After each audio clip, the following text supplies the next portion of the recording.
There is much to be learned from people who have lived on this land much longer than we have. A knowledge that manifests itself not only in their relationships with nature, their songs and epics, their technology and creations, but in their very survival. Only by being aware of this heritage of the indigenous can we find not only our roots, but our direction. Their pride and ours, captured in one word, Dayaw.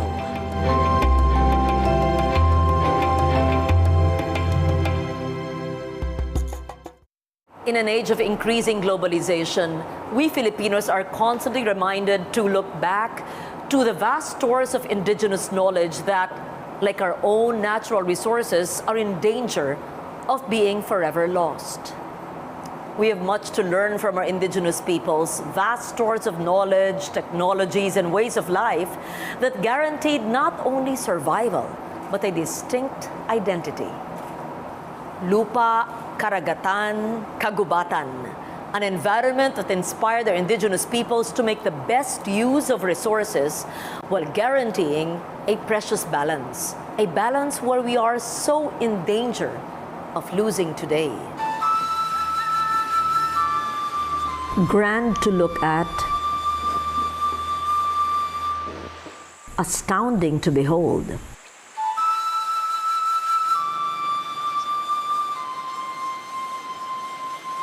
Challenging to understand.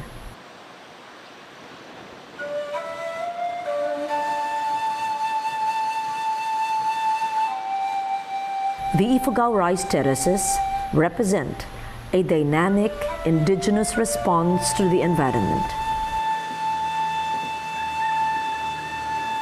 One that combines hard work and tenacious industry with a deep understanding of how our forests, watersheds, mountainous terrain, and engineering can come together to guarantee a people's survival. The age of these terraces is much debated.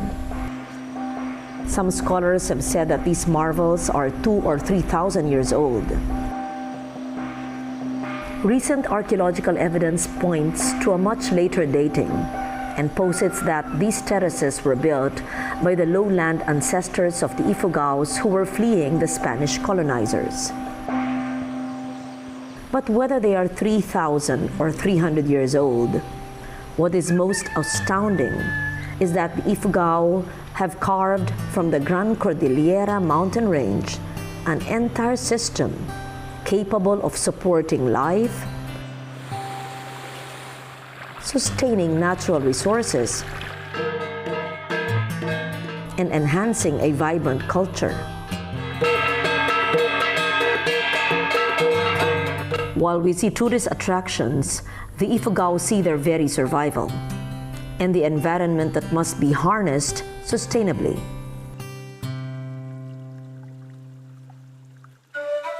In Kinakin, a village not normally on the tourist route, we learn the ways in which these payo, the terrace fields, are a result of a complex system of knowledge that has served the Ifugao well.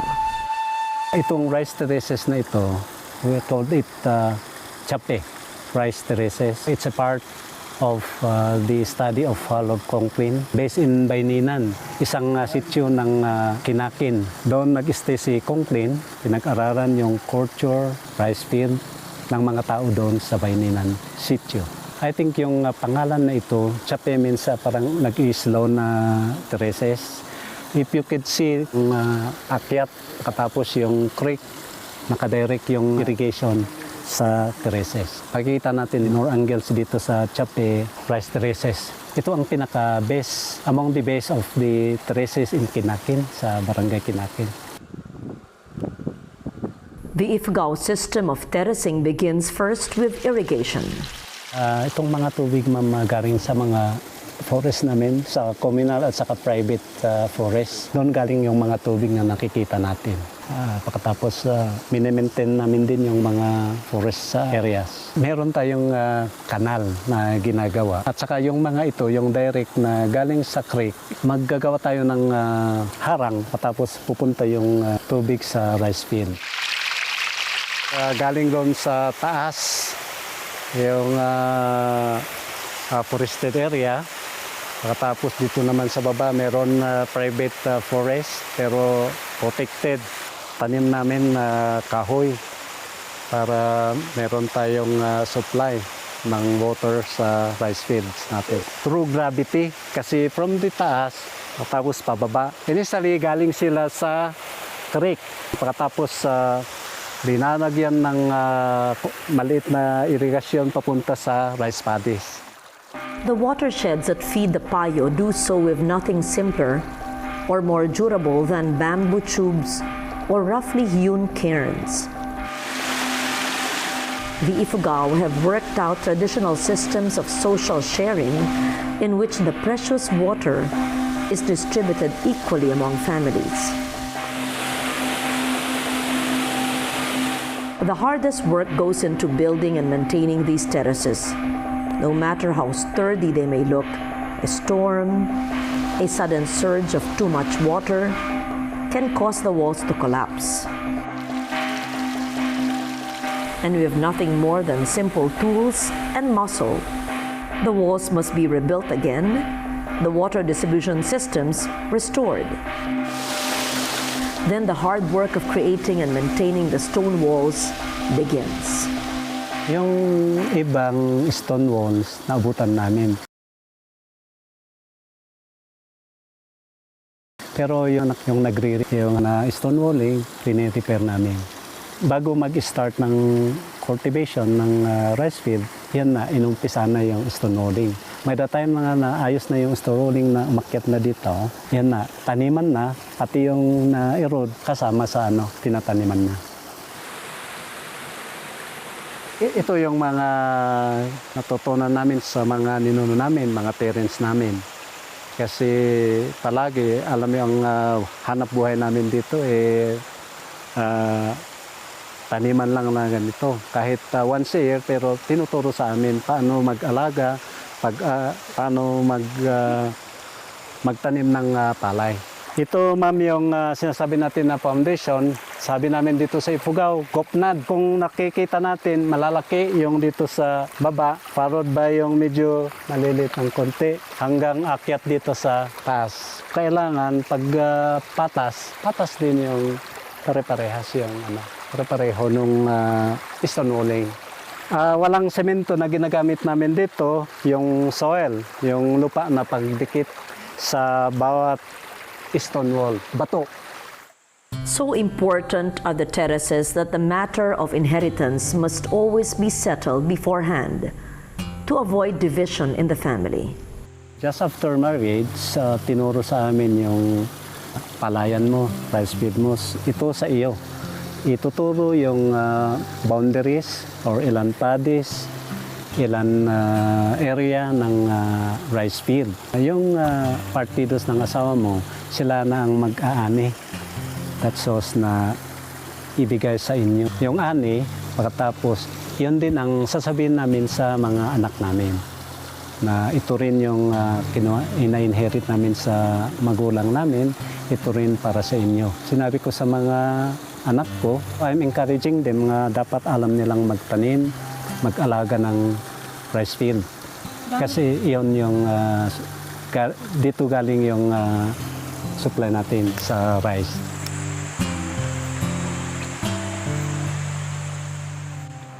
I find it a great irony that the Philippines now has to import rice when the Ifugaos mastered such rugged terrain to be able to produce it.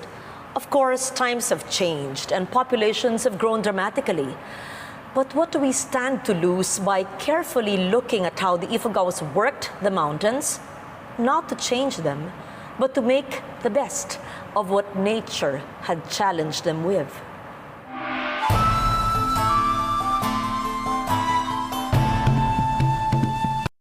Susunod sa Schoolmates. Mag-deep dive tayo sa current pop culture wave and let's discover the trends that make our schoolmates tick. Kasama ang ating mga piling panauhin. So when you say pop culture, it's something like uso, trend. There's this certain standard that K-pop has instilled in me. So lagi ko siyang hinahanap. Now that we have the internet, there's so much more it has to offer for us. The whole world basically is at your fingertips. Self-regulation and then know what you're consuming. Schoolmates, dito lang sa PTV.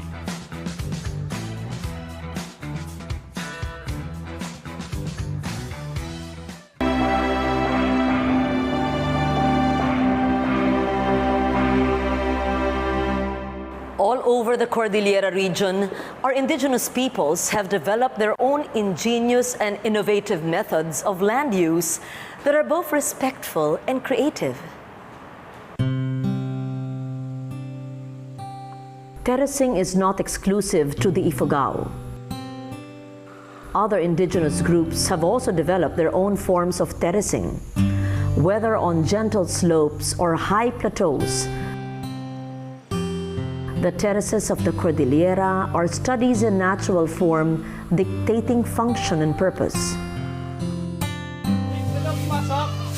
Along with such adaptation come belief systems, architecture,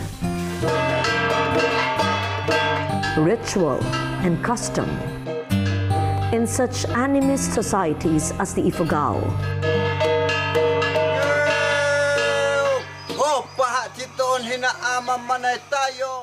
Nature, its spirits, its features, its rhythms, and cycles are what shape the way they live, believe, and commune with the deities and with one another.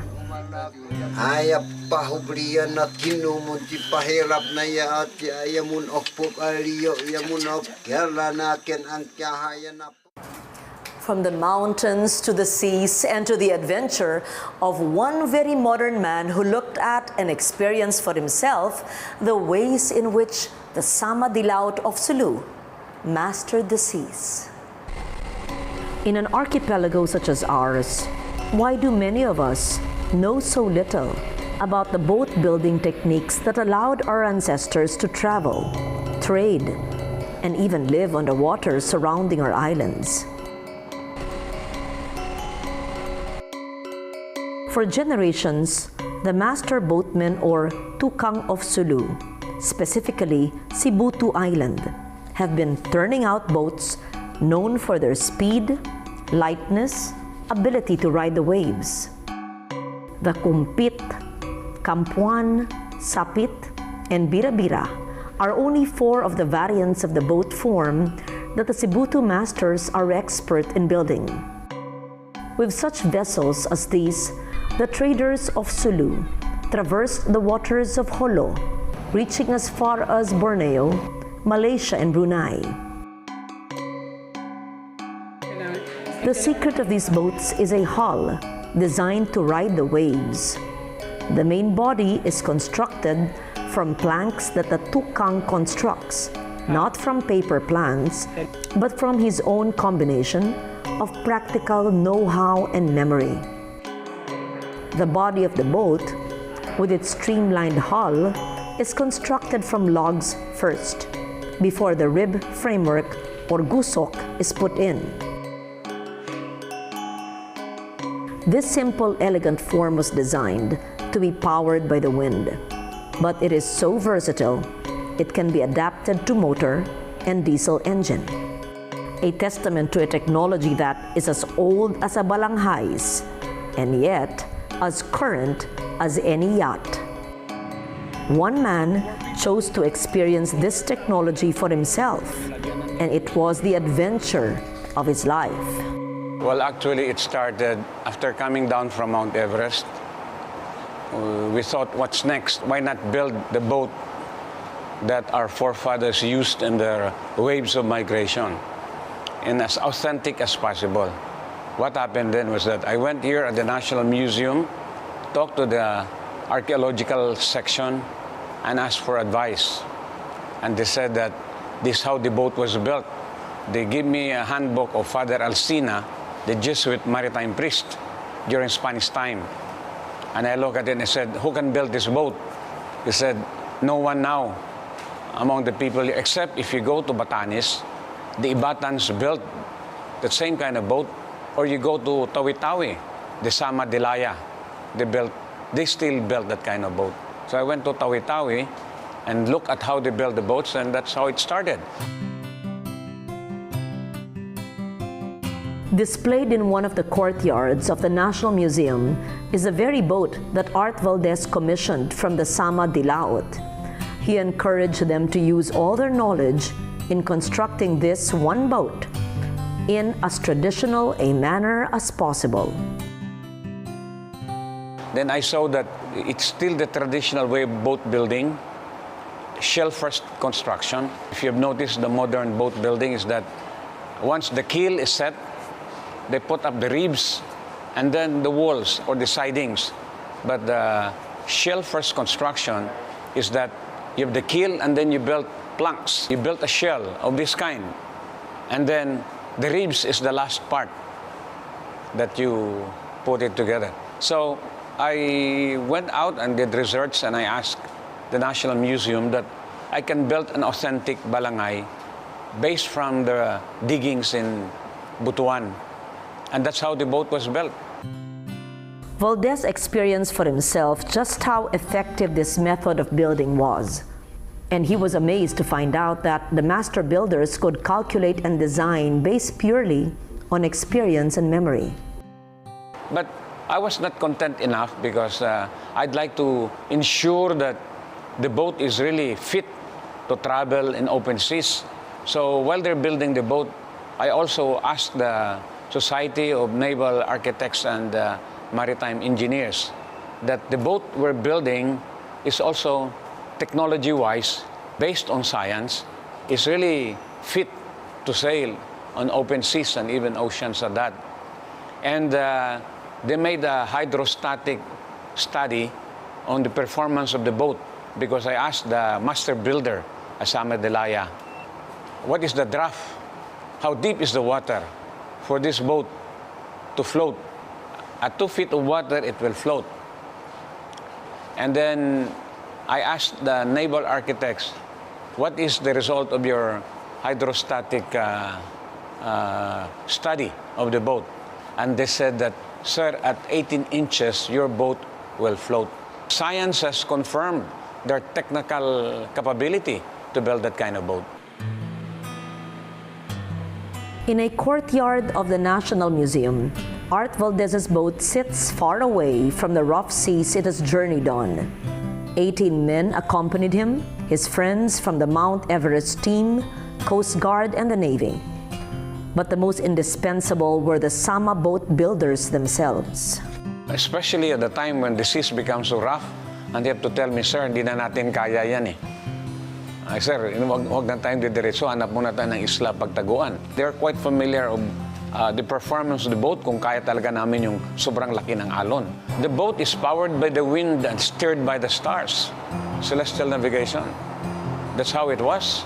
And we try to be as faithful as possible the way our forefathers said. This has been handed from generation to generation. That would explain why that indeed we're really a maritime people.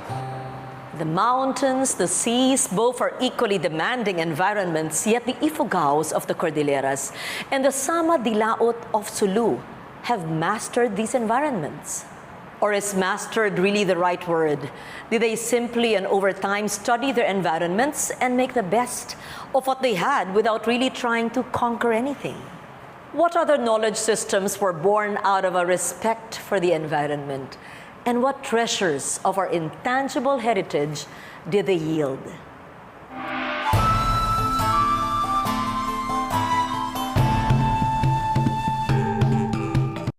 Kumpletong-kumpleto ang bawat umaga sa siksik na saya, balitaktakan at impormasyon na handog namin sa sambayanan.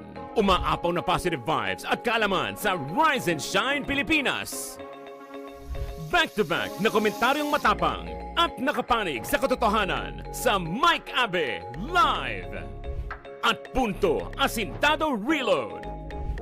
at mahalagang paglilinaw sa mga usapang bayan kasama ang mga pinagkakatiwalaang mamamahayag at kinatawan ng pamahalaan sa Bagong Pilipinas Ngayon.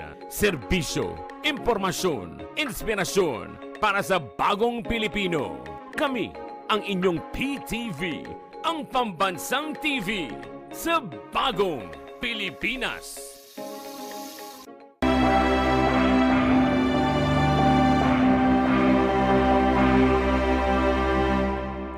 The environment as a source of music and art. But of course, among the Palaweños, the forests and skies over their mountain homes are inspiration for their unique music. A music that echoes the very songs of the birds and the wind. The people of Palawan have no monumental structures of architecture, agriculture, or technology. The people of Palawan have a very fine artistic tradition of mat and basket weaving, considered the most colorful and intricate in the country. Their tingkop baskets are masterpieces of delicate, painstaking, skillful art.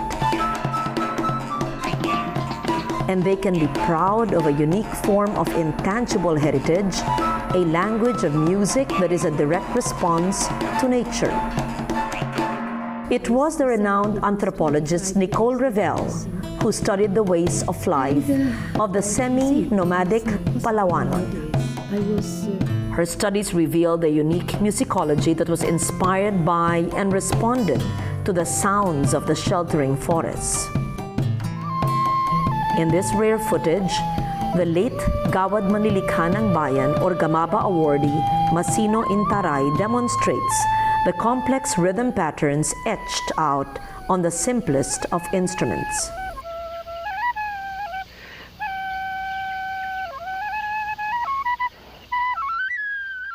There are so many things that we can learn from the animist groups. One of the most important is that the animists, that's why they're called animists, believe that everything is animated by the life principle. That means everything is alive. Rocks, water, earth, fire, all of these are alive, especially trees. The moment you believe that trees, mountains have spirits, you'll be afraid to destroy. You'll be afraid to log forests just for timber, because there are beings inside them. Once you lose the idea that nature has spirits, then you will no longer respect nature. When we see what we have done to our forests, our coastlines, our mountains, we don't just see crimes against the environment. By destroying these, we have also taken away from our indigenous peoples their sources of life, their identities, the very sounds of nature that inspires art as complex as any way we can create.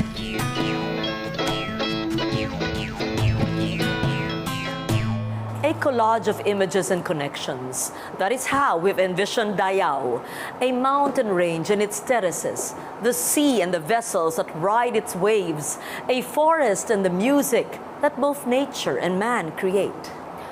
Always show how our indigenous peoples and different environments all over the archipelago have developed not only survival skills and technologies, but a vital art as well. A true source of Dayaw, our knowledge, our pride.